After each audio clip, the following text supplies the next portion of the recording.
Hello, everybody. Welcome to Borderline Personality Disorder in Bite-Sized Pieces. I'm not sure what part this is, and somebody had mentioned to me that I had the wrong parts up there of each one, so I have to go back in and figure out what part is what. It doesn't really matter what order you watch these in, I don't think, so feel free to watch them however you want. All right, so here we go. First of all, people with borderline personality disorder have a void inside of them, an emotional void. They feel empty. They feel like they're not a whole person. They feel like they don't, almost like they lack a soul, I guess you could say. And when they're with the non-borderline person loves them, thinks they're wonderful, and tries to fill that void. Now, the problem is the borderline personality person never has that void filled. They never feel like it's enough. It's like a bottomless pit, definitely. So the void is still there. And since the void is still there, the non-borderline person keeps trying to fill the void. They keep trying to make the borderline happy. They keep trying to do things enough or in the right way or whatever, but it never is good enough for a borderline. So the borderline personality person will demand more of the non-borderline, and that makes the non-borderline person feel helpless. There's two kinds of borderline, at least. One acts out and one acts in. The one that acts out, if that non will not be giving them the amount of praise or adoration or friendship or validation that the borderline wants and needs, that acting out borderline will then put the non-borderline down. What's the matter with you? You're stupid. You're, you know, worthless. You're useless to me. I don't know what I ever saw in you. I don't know why I ever hooked up with you. Now, if a borderline personality is acting in, then they will be like, oh, please don't leave me. I really want to work this out. I just need more from you. I just need more time.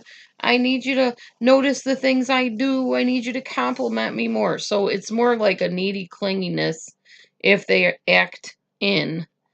And it's more of a control manipulation if they act out. But they'll do one of the two things at some point. It just depends on what type of borderline traits they have.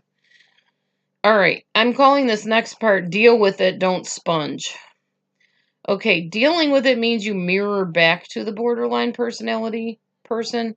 Sponging means that you're soaking up their neediness and their emptiness. You're blaming yourself. You're self-incriminating. And you see yourself as the one that needs to try harder to please them.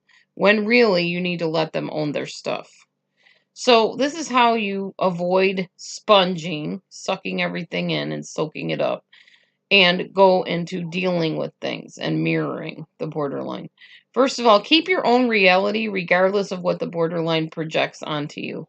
If they're telling you you're worthless, you're useless, I don't know what I ever saw in you, you're a liar, you resent people, whatever they're trying to put on you, remember that's their projection and don't take it on yourself. Your reality is your reality. And if you know you're a good person and you know you tried the hardest that you could to please them in that situation, don't let them put the guilt on you. Number 2, reflect pain back to them. So if they're in pain, let them own that pain. And I'm talking about emotional pain. Not that you shouldn't have compassion for them. But if they're hurting emotionally, you have to allow them to embrace those feelings and not try to drag you into it. It's easier said than done, I know. We'll talk about how to do that a little bit later. Let them know that you believe that they have the ability to cope with their own feelings. You know that they got this. I know you got this. I know you can do this. I know you'll make a good decision for yourself. Build confidence in them because they have to know that they can do it apart from you. Otherwise, they're just going to keep on trying to reach out externally and get that validation. Offer support. I'm here if you need me. I'm not going to get drawn into everything, but I'll talk to you. I'll let you talk to me and tell me how you're feeling and whatever. I'm here for you. I'm your friend. I care about you. I support you through this. Let them know that they are the only ones that can choose their feelings and responses. A lot of times you'll hear me say stuff like, don't put that on me.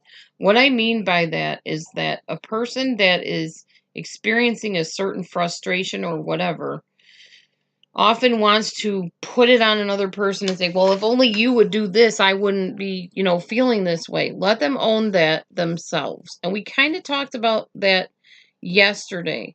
If a borderline says to you, I'm trying to think of an example here. Well, I would have done better at that if it wasn't for you, whatever, if it wasn't for you being there. Then you would say back to them, I see, you felt like you could have done better. You don't even have to put in the part about without me there. You learn how to pick and choose your words when somebody has BPD. All right. Set boundaries. We already talked a little bit, actually a lot, about setting boundaries. Make sure they know what your boundaries are. No, I'm sorry, you can't call me after 10 o'clock. I have to go to sleep. And that's what I'll be doing. I'm sorry you feel lonely tonight. My boundary was 10 o'clock. I would be sleeping. So I'm sorry, but I'm going to have to call you tomorrow morning. You have to be firm in your boundaries. They have to learn that when you set a boundary, you're going to stick to it. So be consistent. If there is out and out abuse happening, you need to find a safe way to leave the borderline personality person. You have to have a bottom line. You have to have a last straw, and you have to know what that is and make sure the borderline knows. If you cross this boundary, if you hit me again, if you threaten our child again, I will leave. And that is how it is, period. And you need to stick to it. Don't react to name calling or when the borderline eggs you on and, yeah, prove it to me, or stuff like, you said you were going to leave? Go ahead, walk out the door. I dare you.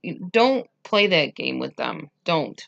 Just have a boundary. Say, this is how it's going to be. And when that happens, you be prepared to do what you said you're going to do.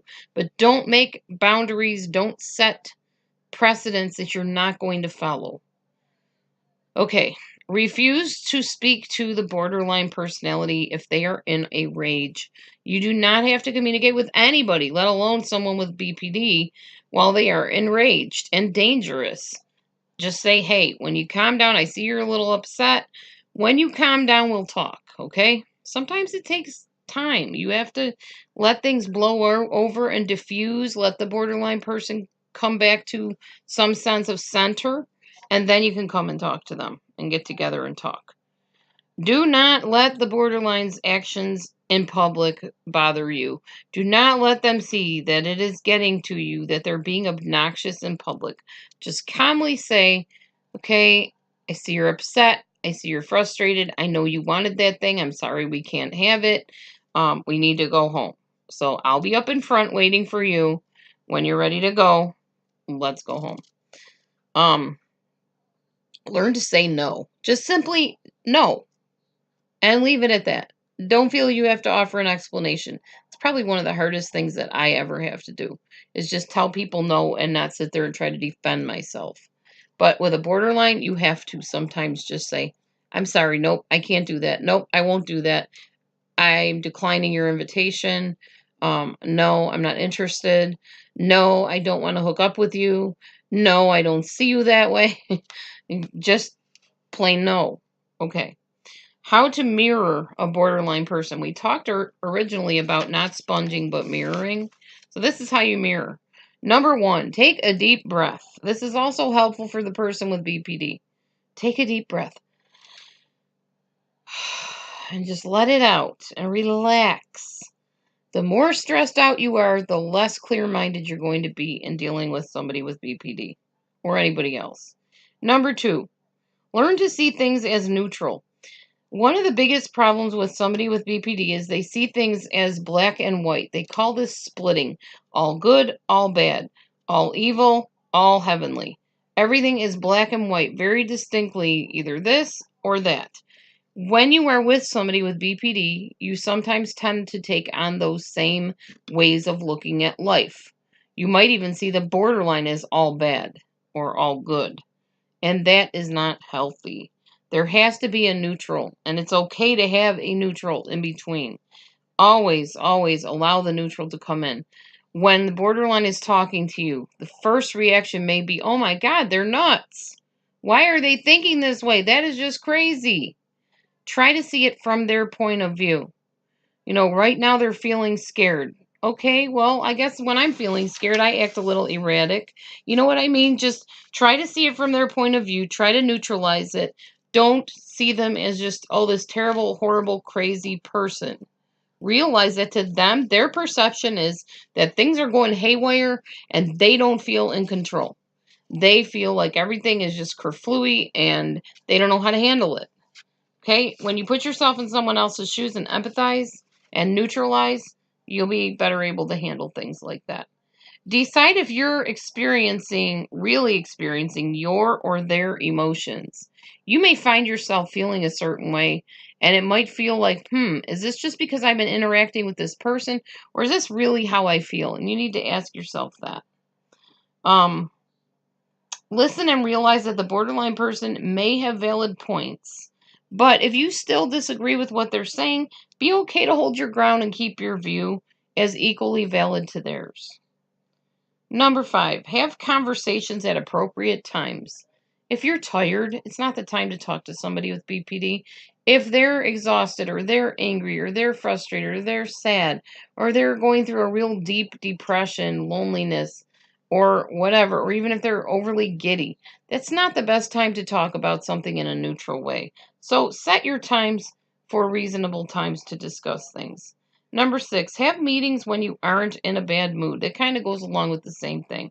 If you're not feeling it and you're just frustrated, maybe you just got off of work and BPD wants to talk to you about going out on a date because you don't ever take them anywhere, and what kind of boyfriend are you, blah, blah, blah. Look, I understand you're upset. I get it. I am exhausted from work. This is not the time or the place for this conversation. Talk to me in about a couple hours once I have time to regroup. We'll discuss this. And then discuss it. Make sure you follow through. Believe what you believe, not what the borderline tries to project onto you. Again, this goes with have your boundaries, have your thoughts and your values, have the things that you believe and you stand for, and hold tight to those. And don't think that just because you are being your own person, that somehow you are punishing the borderline person or you're neglecting them. The best thing you can do is be your best self. That is the strength that a borderline person needs, since they do rely on outer people on the external. Then you need to be a whole person in order to help them. And then realize that there's some people you will never be able to help. And sometimes it's time to walk away. Only you can determine that. But these are some ideas of how to communicate so that you can cope while you're in the borderline situation. I hope this has helped somebody. Please keep on watching for more of Borderline in bite-sized pieces. I'm glad you came, and I'll see you next time. Bye-bye.